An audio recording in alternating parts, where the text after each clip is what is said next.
Hello to the Rainbow class at St. Boniface School. Merry Christmas, Rainbows, and a very Merry Christmas to your grown-ups, to Mr. Davis and Mrs. Clark. And they've been telling me and Chief Elf how hard you've been working this term. I hear you've been working ever so hard and being ever so kind to each other. And I also hear you may be doing one of my very favourite plays this year. I hear you're doing Whoopsie Daisy Angel.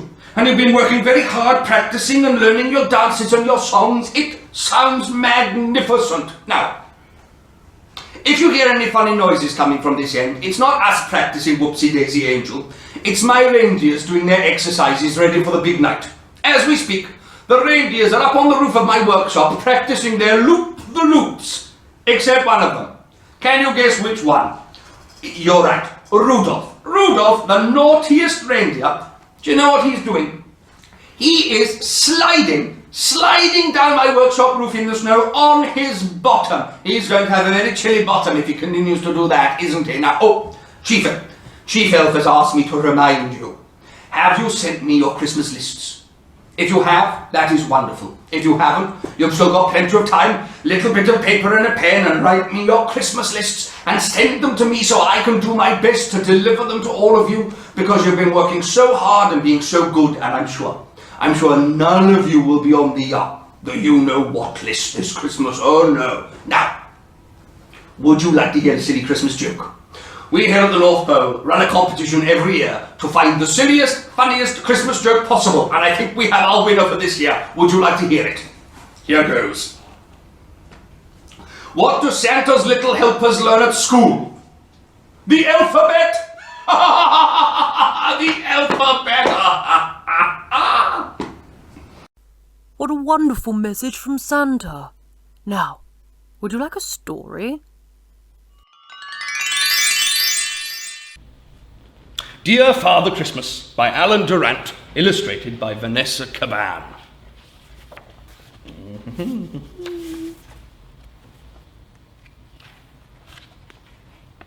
It was the 1st of December, and the Christmas lights were twinkling in the high street.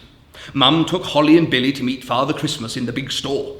That evening, Mum helped Billy write his Christmas list. He left it above the fireplace, but Holly left a letter instead. Dear Father Christmas, I hope you are well. Is it snowing in Lapland? It's cold here. I saw a man in a shop today who said he was Father Christmas. He was dressed like you. But was he you? Really? He told me to leave my Christmas list by the fireplace, but I wanted to make sure it really was you. Please answer, love, Holly. Next morning, Holly found a letter addressed to her. The Grotto, 1 Yuletide Lane, Lapland. Dear Holly, thank you so much for your letter. What a lovely Christmas name you have. The Holly and the Ivy is one of my favourite Christmas carols. I'm also very fond of Jingle Bells. I often sing it on Christmas Eve when I ride the sleigh with my reindeer to deliver the presents. All over the world at Christmas time there are people who dress up as me. They are my helpers and they do a very good job. The helper you met was right. You must give me your Christmas list or I will not know what to bring you. The sooner the better too, my dear, or you will make my Chief Elf Errol very grumpy. Season's greetings, Father Christmas. P.S. It is so cold here, there are icicles on my beard. Holly couldn't believe it. A letter from Father Christmas. She knew she should write her list, but there was one really big thing she wanted that she didn't dare ask for. So she wrote again. Dear Father Christmas, thank you so much for your letter. Could you tell me some more about your elves, please? How many are there? What do they do? What does Errol look like? My little brother Billy wants to know if you'll be able to fit his train set on your sleigh. You could probably do with a helper, couldn't you? Lots of love, Holly. P.S. I hope you like my picture. That night, Father Christmas elves went around the world collecting the Christmas lists.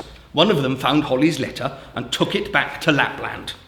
Next morning, there was another letter from Father Christmas by the fireplace. The Grotto, 1 Yuletide Lane, Lapland. Dear Holly, thank you so much for your picture. It made me laugh. But Errol says he won't smile until he gets your Christmas list. According to my elf register, there are 123 elves and they're all very busy. There are elves collecting and checking Christmas lists, making toys and games in my workshops and preparing the sleigh. Tell Billy not to worry. However many presents are piled on my sleigh, there is always room. It's magic. Christmas magic! I could do with a helper, you're right, but it would need to be someone small to fit beside me. I can't wait for Christmas. I'm counting down the days, are you? More Christmas greetings, Father Christmas. P.S. I'm afraid Errol doesn't want me to say what he looks like, as he is too shy. Holly thought about Errol and the other elves busy in Lapland. She thought about the sleigh and the reindeer too. She also thought about what she wanted, but still didn't dare ask for it. I'll write again, she decided.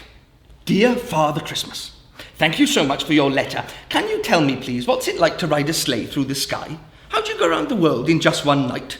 Wouldn't you like some company? Billy wants to know how you get down the chimney because he says your tummy is quite fat. With lots of love, Holly and Billy.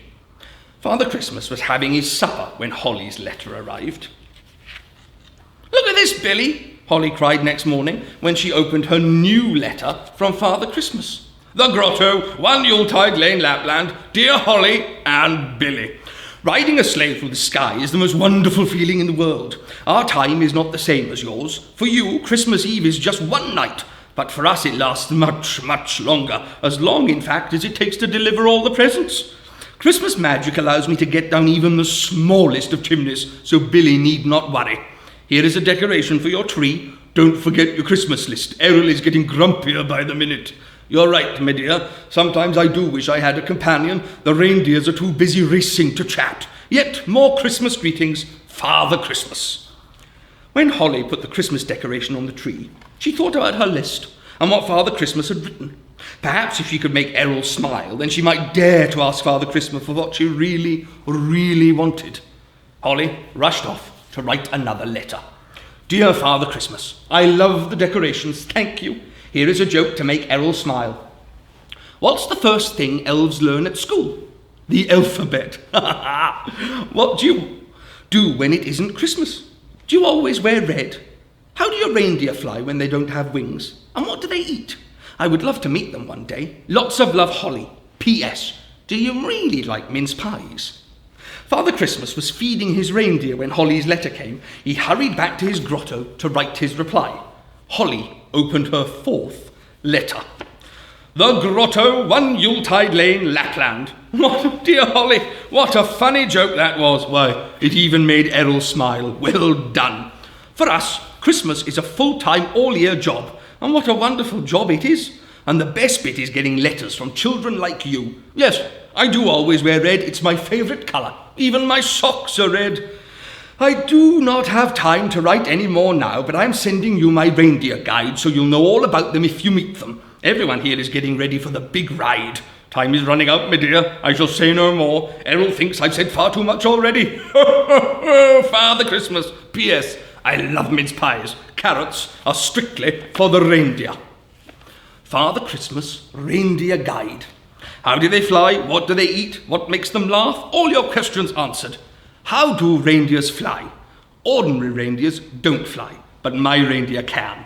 They don't have wings, but there's a special magical powder in their hooves that allows them to take off and run across the sky. They use their antlers to steer. What do reindeers eat? Most reindeers eat reindeer moss or lichen. My reindeer's favourite snacks are carrots and ice cream, but not together.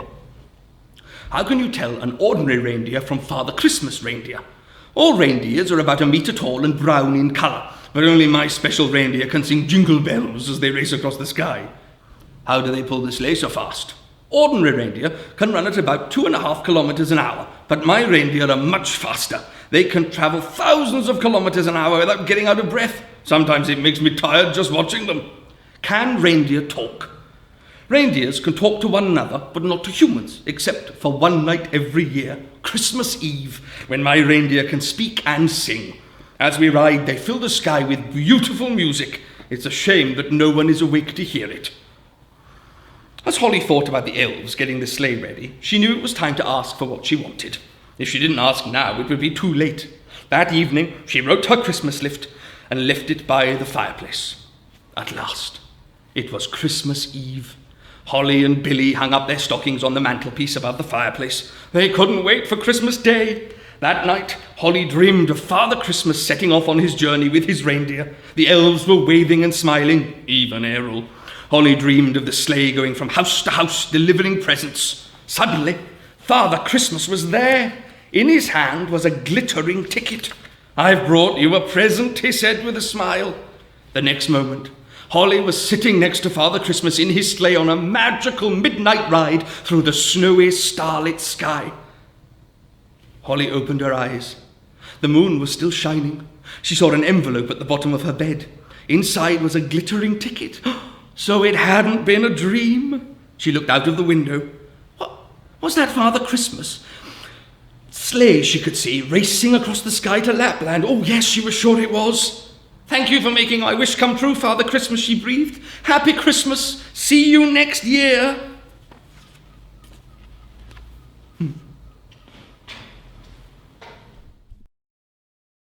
What a great story, Santa. Have you got anything else? Something funny, maybe?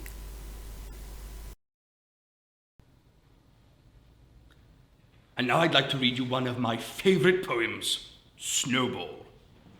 I made myself a snowball, as perfect as could be. I thought I'd keep it as a pet and let it sleep with me. I made it some pyjamas and a pillow for its head. Then last night it ran away, but first it wet the bed.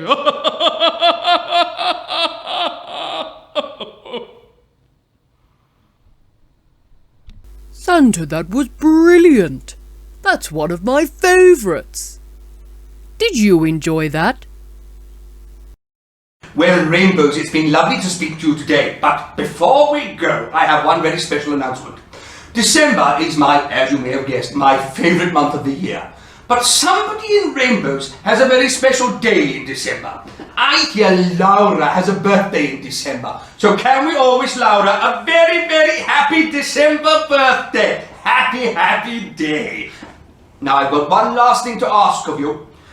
Chief Elf has asked me, and I ask you, would you do me a big favour on Christmas Eve?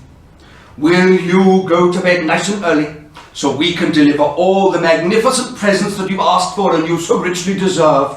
If you get all snuggly and warm in your snuggliest warm pyjamas, in your snuggly warm beds, in your snuggly warm rooms, then we can deliver them to you and you can all have the most wonderful Christmas day that you all deserve. Take care, Rainbows. Merry Christmas. Ho, ho, ho!